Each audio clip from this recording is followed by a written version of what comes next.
Hey, it's Friday, and that means Science! It's Sci Friday on SkyWatchTV for Friday, October 2nd, 2015. I'm Derek Gilbert, and with me in studio, my best friend, the author of Ebola and the Fourth Horseman of the Apocalypse, Sharon Gilbert. Hi, honey. Hi, sweetheart. Never a dull moment in the world of science. There is not. And in fact, I want to say thank you to Dr. Chuck Missler, who sat in for me last Friday, and he could sit here every Friday as far as I'm concerned. You should have seen, there was a group sitting out here, and they were cheering for, go longer, go longer. We try to keep these to a manageable length so it doesn't take up too much of your day, but you're right. I could have gone and I could have just sat and listened to him talk for a couple hours. Oh, yeah, and I think he could have talked for a couple of hours, maybe even a couple of days. Right. But we'll have him back. Yes. Lord willing. Lots to talk about. Good grief. There is just way too much stuff to discuss. One of those is that DARPA's on the move again. They've just invested $32 million into a DNA manufacturing platform. Why is that important? DNA manufacturing platform. Okay, Yes. Now DARPA, bear in mind, is the Defense Advanced Research Projects Agency, so it's a division of the U.S. military. DNA manufacturing, why that takes place every day in our cells when they divide. However, DARPA wants to have what they call living foundries. There's a lot going on with synthetic, man-made DNA. It's still using the quote-unquote dirt, as we call it, that God created. Right. Some of them, some teams are manufacturing their own nucleic acids from the start with a different backbone and everything, but essentially this is to develop, among other things, guide RNAs that are sold by companies for the CRISPR editing system. Okay. This allows for a large library of needed molecules that are needed by those who want to alter you and me. So they want to basically custom design. This is the stuff of science fiction. Not anymore.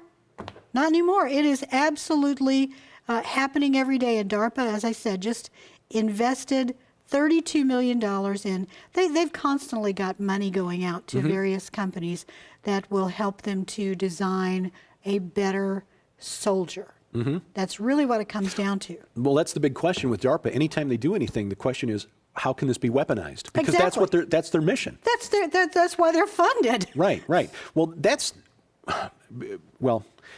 we've been tracking what DARPA's been doing for a while because they've been investing a lot of money into, as Sharon's pointing out, genetics, but also robotics. They've got an ongoing robotics challenge. And strangely enough, the two leading robots in this challenge, one was called Shaft, just talking about Shaft. Yeah.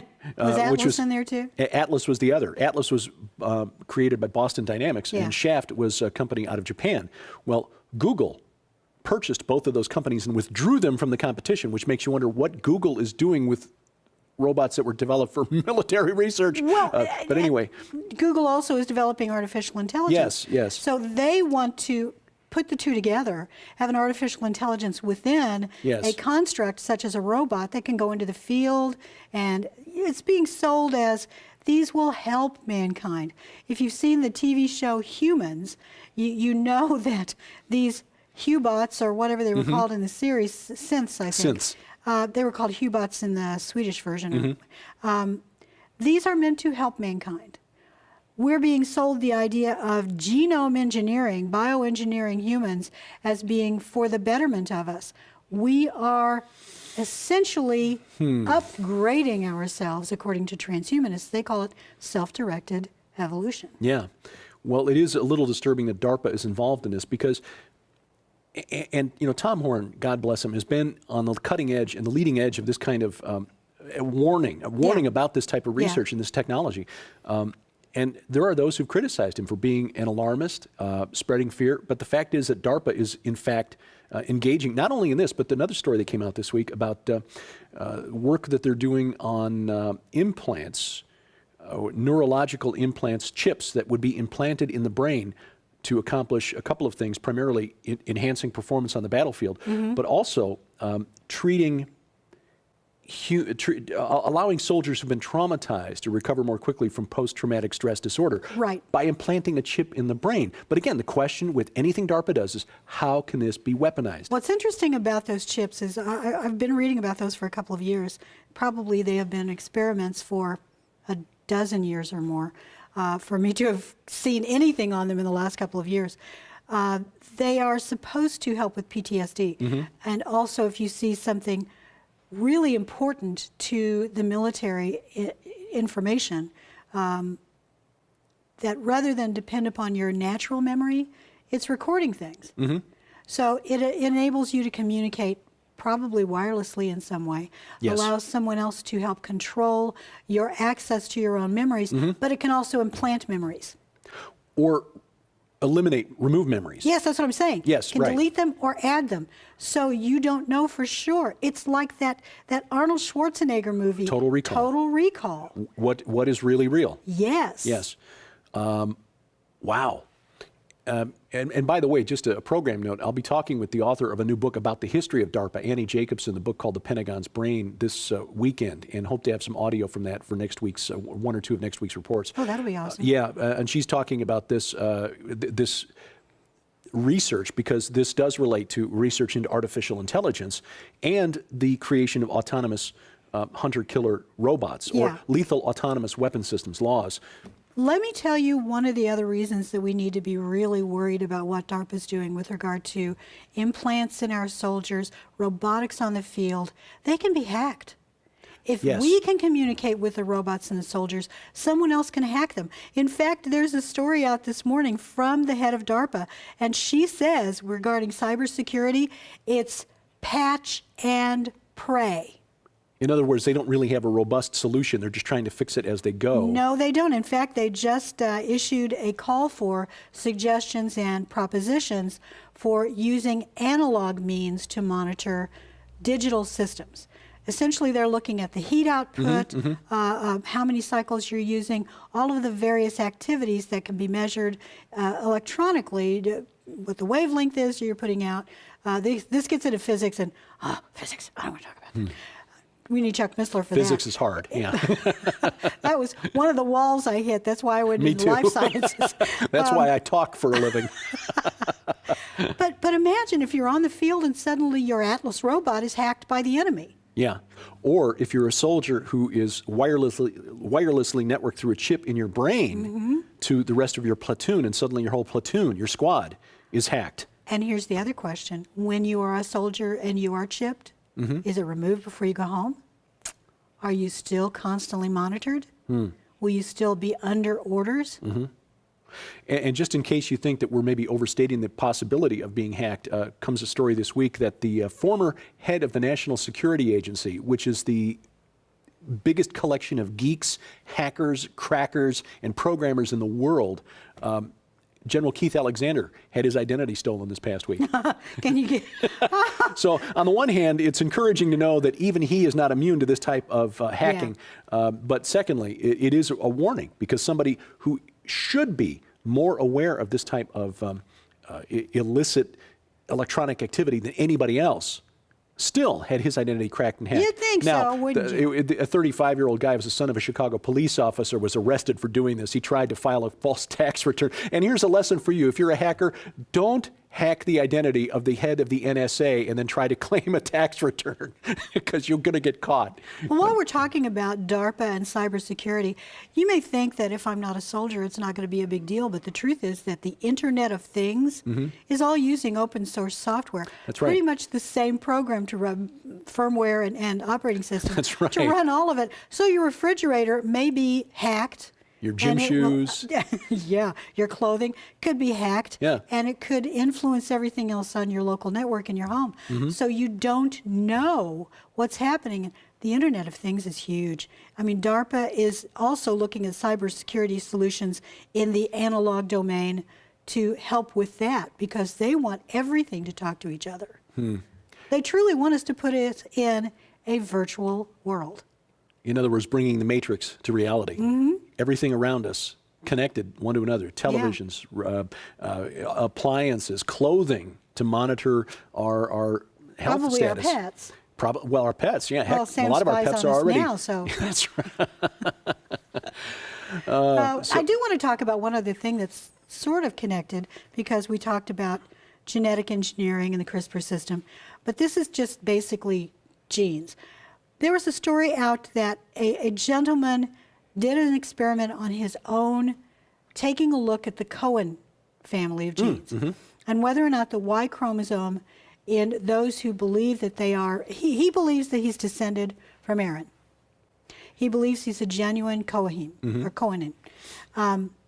If he's correct, then his research may have some validity to it, but if he's correct, that's where it all starts. He took a look at what's called a haplotype, which is a collection of genetic polymorphisms. Essentially, a polymorphism is a change at one point, usually, in your DNA, but it's a whole collection of them that are highly conserved over time. In other words, you have an immunity to, let's say, the plague, because your ancestors in Europe survived the plagues because of mutations in their genes. He's taking a look at this set of polymorphisms on the Y chromosome within a vast majority of populations. He found that within the Jewish population and those who self-identify as descending from within the Cohen family, the Levite class of family, that they tend to have that same haplotype. But the problem is that that same haplotype also occurred in other populations who are not Jewish. Which means either he was looking for, made an incorrect assumption about the haplotype that he needed to find? I have no idea. I really don't. I think it needs to be researched more. Yeah. I don't know how many people he looked at.